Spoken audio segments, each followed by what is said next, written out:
And especially if we manage to roll somehow or another, this is not a good position for me. Yeah? This is a really awful position. I basically have no hands free, although that's kind of up for debate because this hand, it's like the one on one hand. You can't possibly go this way, but if I go this way, I may be able to peel free. Now, they're not going to really like just let that happen like while you're sleeping, you know? So you're going to need to kind of get your hand partially free here. The ultimate goal though, because you're not really going to be able to pass Ben's hand, he can follow you all the way up to his head, is that you need to go up to the head. And then you need to dip all the way down here. And one thing that's really important is I made sure my arm was on this top leg, so it's like Americana style. If my arm is caught on the bottom leg, that's Kimura style, I'm not going to do this escape, right? My biology doesn't let me do that. So I'm going to scoot way down this way like a skateboard escape, all the way until my head touches the back, right? I know Ben's not going to sit there. He's going to be pretty tight here. It's going to take me a minute.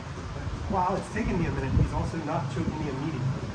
And the more I can get sort of the top of my head into his tummy, the better I can start to do this.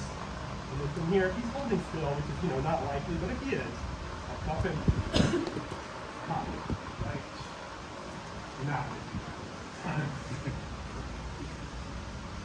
So you can really just kind of position yourself here where you start getting free, making frames. And Ben is going to have the position, right? You're in an awful position just now, but this is going to make it considerably better for you, right?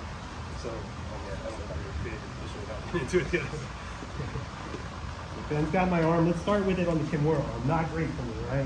He rolls to get the finish. That's good. I got to make sure this passes. That's going to be like the most, like, you know, obviously I don't want to get ready to choke immediately, but like this has really got to happen pretty quick in the process if I want to have any chance to get out of here. Second thing, I got to make this hand over to here, and last but not least, kind of simultaneously. See how my neck is on him? I got to get it to my head. And again, you can kind of jump over the person, but most likely Ben's like, oh, I'm losing it. I got to make a frame. I got to make a frame. I got to make a frame, and I got to get out of here. And I got to put together some guard maintenance with the escape, right? The reason we chose guard maintenance in January and escape in March, right? It's still fresh in your mind. So you're gonna know. So far, so good game. Let's give it a whack.